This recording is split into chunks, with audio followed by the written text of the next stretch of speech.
dark we lose sight of love. Hold my hand and have no fear, 'cause I will be here. I will be here when you feel like being quiet, when you need to speak your mind. I will listen and I will be here when the laughter turns to crying. Through the winning and losing and trying, we'll be together, 'cause I will be here.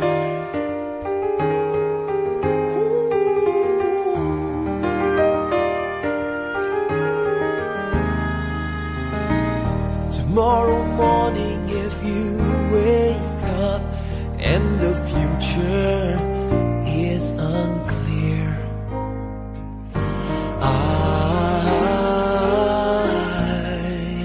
I'll be here. Just as sure as seasons are made for change, our lifetimes are made for years. And I will be here. I will be here. You can cry on my shoulder when the mirror tells us we're older. I will hold you. I will be here to watch you grow in beauty, tell you all the things you want to me. I will be here.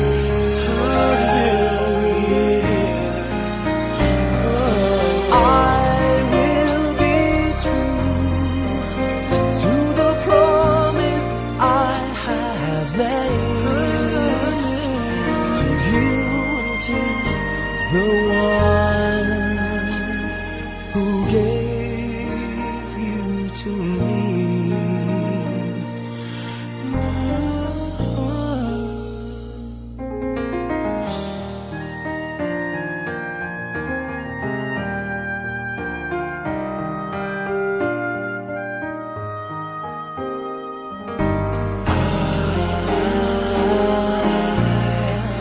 I will be here, and just as sure as seasons are made for change, our lifetimes are made for years. 'Cause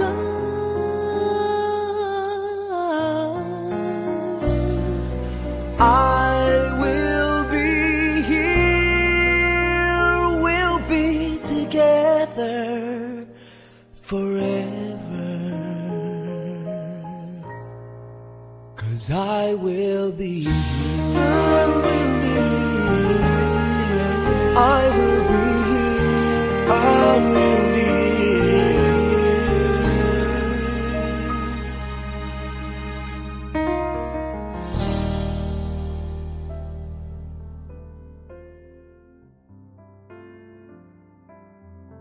Positively Positive, Part 2, Date with Dorneika, Ritchie, and Laverne, Moxey. Dear Dorneika and Laverne, my friends and past Advent crush, can we meet and discuss? I want to discuss questions that brew for disclosure. As both of you may have watched my videos, my issues may seem new. These are my feelings and innermost thoughts. I want to avoid a possible misuse of all that I said concerning you two. Both of you know how I feel. Before judgment will reveal. Let us meet to be honest. Contact me and I'll be on it. Some still know where I live. I am a person who tends to keep things in. This is not a bad thing, as being outspoken can get you into worse problems. But that all depends. I want to meet under fair particular conditions. 1. I want to meet both of you the same time during the daytime and not nearing even. 2. I want it to be in a public setting, where people frequent, like the mall's open food court or somewhere like that. 3. Each individual will bring a party with them. With me it can be my brother, for example. At least one accompanying individual for each party. That does not mean that you cannot bring more. 4. The discussion is between us 3 and not the parties who we bring present. 5. I want Dorneika to cook this time and provide the meal we will eat before discussion. 6. We must prepare a list of questions we would want to ask each individual before agreeing to meet. Via email, a list of questions can be suggested, but based on suggested questions, more may be asked by another party. When we resolve all of our questions, we can set a date and time we can meet to discuss. 7. I want this recorded, and for any of us to share it with whomsoever we want. Everything is done in the open. 8. If one does not come, I will discuss with just one party. However, if none respond, don't say that I never asked for disclosure. I would leave my email, but not online. My address has not changed, and I can receive a brief visit where I can give my contact info.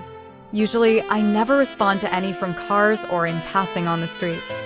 I am more prone to say something given the discussion is meaningful and to the point. Prayerfully consider your questions, as non-Adventists may want to know what goes on in some of our lives and what are our struggles. I pray for you and I pray for them. Dorneika and Laverne here are 2 short poems. Poem to Dorneika. You were my first Advent crush. My issues concerning you was hard to touch. I had my insecurity. But whatever the issue may be, help me to see. I did not give you much of a chance, as I could not resolve such stance. Jealousies and misunderstandings turned the table. I am emotionally disabled. No need for me to play Cain and Abel. I left because paranoia's fable. I don't know if you were really taken then, and because of this I was shaken. I did what I believed was the best thing I could. I left while I would, whether or not you had someone else at that time. Time has passed. None of us committed a crime. I am not interested in any, like I said before, I am Jesus Jenny. He is my Gump and Forest. His words I ate, and instead of Jacob's pottage, you promised me a meal, and you did not live up to the deal. So, cook something now. Not much will make me go wow. When or if we meet with Laverne, this page will turn. Give me something to eat. The next time we meet, you don't have to be fancy, or stressed like the prophet says. Baked potatoes or simply tomatoes. I eat no flesh, so this is no hard test. An apple outright will still do right. The food should be simple. Don't hurt your head and just bake bread. Whole wheat is best. I wish you all the best. I eat fruits, grains, nuts, and beans. Don't make anything much unseen. A simple bean soup can do. May God bless you. End poem. Poem to Laverne. You were right about plenty. Sound-minded, unlike many. You left and I did not understand. But I am still your fan, even though it never worked out. To be single is better concerning Satan and his lookout, prowling for prey. It was better you did not stay. Minds get distracted, while Jesus' return protracted. Take us all by surprise. We sleep though sunrise. When you first rejected me, why did I not flee? I saw qualities I liked that laid beyond bare sight. I tried to know you with all my might, but you left as might. No hard feelings. Everything has its meaning. But Jesus left gleaning. I still have him, and will pray for you to him, whether you will come to meet or no. I understand if you do not show. It's amazing what we remember between January and December. You said I was a bit romant. I looked that word up, and it never showed up. Context clues I did not abuse. You didn't want a date, which entails a mate. I could have pursued on Sabbath, which is where we could only meet. I felt bothered. Not that I did not want to greet. I loved you and your family, but could not resolve being anomaly. Am I saying I can now associate? I stay in my shell, despite what doctors and society may suggest. For your good and mine it is best that I separate. You cannot see what is by the gate. Interpret that as you please. My home is my church, no matter how one may plead. Don't try to understand too much into it. I am still an Adventist if you really look into it. Romont is not a word, but I did not say you were absurd. I knew enough what it meant, and tried not to be so bent. End poem. A word to Centerville, which was my home church. Don't think that I have any evil gripes with any of you, and I wish not to offend. I do believe that you and all others around the world will soon be shaken. Everyone will be put to the test, and unfortunately many will give up their faith. Jeremiah had his fever in his bones, and I suppose I have mine in the head. But that depends how you look at it. I am still an Adventist and do not entail to stop my Advent living. I suppose that eventually some may begin to seek me out, but I keep my distances. I only want reconciliation with the two I have mentioned in my videos, being Dorneika and Laverne. I am incorrigible when it comes to revisiting. Think it not strange because of failed attempts. I am not bashing my denomination, nor am I spreading hate. The site I made that covers these topics is simply to say to the doctors what only goes on in the head, as they have tried repeated attempts for me to so call open. This is my own doing. Not that I am accountable to any man, but this is as good as it gets without compromising my core beliefs, especially on the view about the mind being underneath another. This can be a thin line, as when minds are not governed by God, it is definitely governed by Satan. If the mind that is governed by Satan controls the other, the mind he controls is also controlled by Satan, which is why I believe that no man should give himself over to any, especially by force. End. I talked about our health message a bit, and I know most will disagree. That is their right and opinion, which is God-given. Soon everyone's rights and opinions will be taken. Maybe this is a good time to say what you have to while you can. I want to talk about my father. My living and study of him is what sparked this reply. My father is not an Adventist. Especially in the past, he showed a bit of resentments about it and could not understand why I did the things I did and why I was the way I was. When I was new to the faith, he would coerce me to go to the store on Sabbaths. I noticed a trend that no matter how much I explained to him I was an Adventist and it went against me, he would, I believe, without care and even on purpose, select me to do things on that particular day. I don't think he was ignorant, but did those things deliberately. I stood my ground about shopping on the Sabbath, and he was very upset. He did not have a great need of certain things. If it was to call the ambulance, or if it was an emergency, by all means, but he was set to get in the way. He would do things to upset and confuse where you could not readily discern whether you should do it or not. I believe it was purposefully putting me in a hard place to give up my faith. I would at times use the stove or microwave on the Sabbath to heat my meals, and I do not think that there is anything wrong with this. He used to throw a lot of jeers asking me if you could do this or that on that particular day, as if it is impossible to keep the day the Lord said to remember. To my mind, even if you do not have all the answers, God honors those who at least attempt to do his revealed will. The command said to remember and keep it holy. He especially was against me with the health message when I stopped from eating meat. As much as he read the book of Daniel, I was still highly criticized for that. I did no wrong to him in my personal decision-making. This is one of the reasons why I don't believe one mind should implicitly control the other, for it is in God's design that all should make his own choice. Maybe 1 or 2 posts before this one, I talked about foods and lands and something else that is related.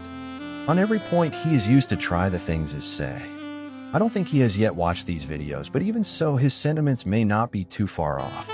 My father is sick, suffering from cancer, swallowing all kinds of pills for who knows what problems. My mother not too long died from complications in a hospital as she suffered kidney failure and had to frequent dialysis. Both of them ate more pills than their meals because of the problems it caused them. They used to criticize me watching what I eat, and my father still does this even though he is old, infirm, and suffering. I at times do not know what to tell him. I am an Adventist who is adamant against the use of flesh meats, and he knows this. He would send me to fast food restaurants to get a burger, chicken, or who knows what. There were times I used to get it for him, but I was unreconciled about the whole matter. Going to the grave one bite at a time. Or maybe if he lasts that long, the Christ imposter may just heal him and all the suffering family. You should honor your parents, and I agree. But sometimes if you deeply feel against something, there is no avoiding certain issues. When seen with the fried chicken, usually it would not be considered that it is for the parent or someone else, but hypocrite will be the label. I lately explained to him I won't purchase flesh meats for him. I then asked him if he wanted anything else. He told me to heat what is in the teapot, which was coffee. He did not want me to cook if it wasn't flesh I could get from the store for him, but he will just drink a cup of coffee. He did not eat anything since he woke, and I was offering, but he only wanted the coffee and nothing else, which to my mind was unhealthy, exciting his nerves with an already broken body. In other words, I was no use to him because of our varying core beliefs. We are so radically different that there cannot be anything but tensions. I will not purchase meat, but I get other things for him as he still is my father and not my child. I am obligated to serve him, but if I feel that it is out of the way, I just can't. What I find so funny is that I could be sent to the nut house because to his and others' opinions I need help. That same system supports his lifestyle and is making him worse and is sending him to the grave. Even though I can see that my father is reckless with his health, it was not my place to make that decision for him to stop what he is doing. I simply don't support him doing it. And you know, it sounds familiar because like the prophet said, all earthly support will be taken. We never think it, but far extremes will be resorted to in the attempt of men finding ways to control their fellow men. When you give up your light, righteous dealings are out of sight. How this relates to my father is that misunderstandings take place. With my father, there was not much of a misunderstanding in my opinion, which is why I don't talk to him about much. But as it pertains to some I used to know who I have mentioned, I want disclosure. And then we can move on. I remember emailing Ritchie before being apologetic, but I was not willing to face her and discuss what was hidden. If none are interested, I will simply move on. Given time, I will see if they respond. That's all I will say for now.